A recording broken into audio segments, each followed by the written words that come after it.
अभी तक total 3 deaths हुई हैं, उनमें 2 डेथ्स परसों हुई थी और 1 डेथ और 4-5 दिन पहले हुई थी। ये तीनों डेथ्स वो हैं जिसमें साइड डिजीज़ कोमॉर्बिडिटी जो है वो बहुत सीवियर थी तीनों केसेस में। तो ऐसा अनुमान है कि डेथ कोमॉर्बिडिटी की वजह से हुई है और शायद कोरोना इंसिडेंटल था, पर ये कहा नहीं जा सकता। तो उन जैसे एक केस है जिसमें किडनी का ट्रांसप्लांट हुआ था, वो 2-3 महीने से हॉस्पिटल में एडमिट था और उसकी डेथ हो गई। तो ये कहना कि वो कोरोना से डेथ हो गई ये थोड़ा शायद गलत होगा, लेकिन ये फैक्ट है कि 3 केसेस ऐसी डेथ हुई है जिनको कोरोना था।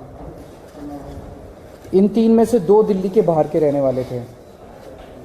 अभी इस वक्त जितने भी हमारे केसेस पॉजिटिव आते हैं 100% केसेस की हम जीनोम सीक्वेंसिंग करा रहे हैं। उसका हमारा मकसद ये है कि अगर कोई भी नया वेरिएंट अगर निकल के आए तो हमारे को पहले से पता चल जाए कि कहीं कोई चिंता का विषय तो नहीं है। तो 100% केसेस की जीनोम सीक्वेंसिंग करा रहे हैं। इस वक्त जो सबसे प्रिडोमिनेंट वेरिएंट आ रहा है वो है XBB.1.16। लगभग 48% केसेस में ये वाला वेरिएंट है और जो बाकी भी हैं उनमें भी इसी वेरिएंट के कुछ सब वेरिएंट्स हैं। इस वेरिएंट की 3 क्वालिटीज़ हैं। ये वायरल बहुत तेज़ी से हो रहा है, बहुत तेज़ी से फैल रहा है, लेकिन ये सीवियर नहीं है बिल्कुल भी। ना तो इसमें कोई तेज़ सिम्टम्स हैं और ना ही इसमें ज़्यादा हॉस्पिटलाइजेशन की ज़रूरत है और ना ही इसमें डेथ्स की ज़्यादा चिंता है। तो सीवियरिटी इसकी कम है, लेकिन इवेजन टू इम्यूनाइजेशन है कि अगर आपने वैक्सीन भी लगवा रखा है तो ये उसकी परवाह नहीं करता, ये उसके बावजूद भी ये इन्वेड कर जाता है। एक जो हम लोग दिल्ली में कर रहे हैं कि सीवेज जो है उससे हम एडवांस में पता करने की कोशिश करते हैं कि कहीं कोरोना तो नहीं आ रहा। तो मिड फरवरी तक जितने हम सीवेज के 7-8 जगह से पूरी दिल्ली में सैंपल उठाते हैं सीवेज के और उनको टेस्ट करते हैं। पहले अगर कोरोना आता है तो पहले सीवेज में कोरोना डिटेक्ट होना चालू हो जाता है। मिड फरवरी तक 0 कंप्लीटली पूरे दिल्ली में नेगेटिव था। उसके बाद से धीरे धीरे पॉजिटिव कुछ सैंपल्स में आना चालू हुआ और पिछले 15 दिन में अब ये सीवेज में पॉजिटिव इसके वो निकल के आ रहे हैं। हमारी इसको लेके पूरी तैयारी है। वैसे तो कोई भी चिंता करने की ज़रूरत नहीं है, बहुत कम अभी केसेस हैं और कोई सीवियरिटी भी नहीं है, लेकिन तैयारियों को देखते हुए हमारी 7,986 बेड्स हमारे अभी तैयार हैं कोरोना के लिए। इसमें ऑक्सीजन वाले बेड्स भी हैं, इसमें वेंटिलेटर बेड्स भी हैं, इसमें ICU भी हैं। 7,986 बेड्स हैं जिसमें से 66 बेड्स केवल ऑक्यूपाइड हैं। 66 RT-PCR के टेस्ट करने की हमारे पास सफिशिएंट क्षमता है। लगभग 4,000 टेस्ट हम सरकारी लैब्स में करने के लिए हमारे पास क्षमता है और प्राइवेट लैब्स में तो 1 लाख से ज़्यादा टेस्ट पर डे करने की क्षमता है। वैक्सीन भी बहुत अच्छा परफॉर्मेंस अभी तक रहा, नेशनल एवरेज से ज़्यादा अच्छा रहा।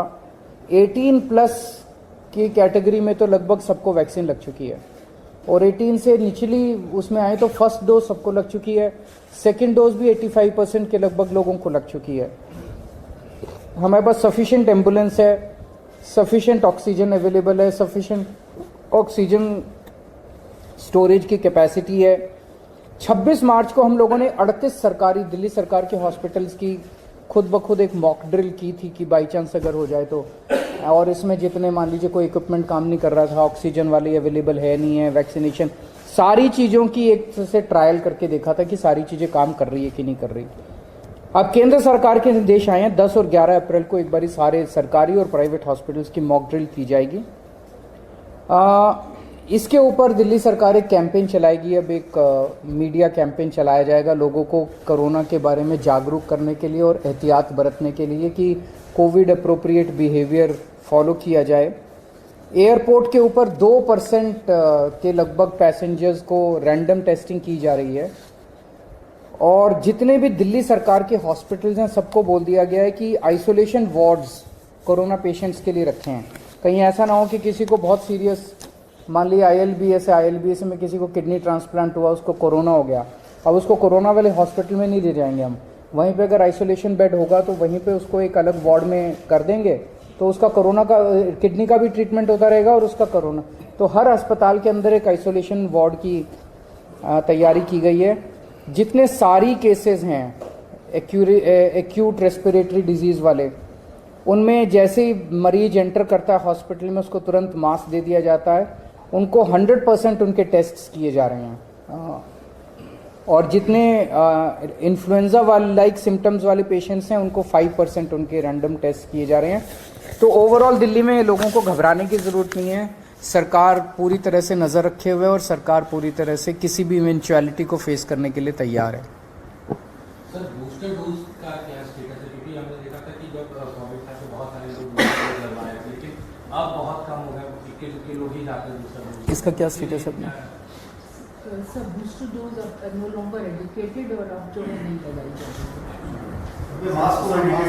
अभी मास्क की ज़रूरत, हम जितने भी जिनको भी सारी पेशेंट्स हैं जो कि इन्फ्लुएंजा लाइक सिम्टम्स हैं, इस तरह की सांस की बीमारी है, उनको हम सबको वो कहेंगे कि आप मास्क लगा के रखिए।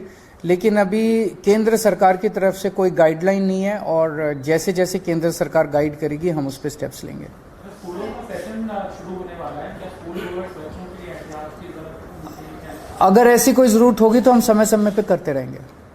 Sir, are you recommending masks for people in general in crowded places or those? We are recommending masks to those who have respiratory disease like SARI, ILI, etc.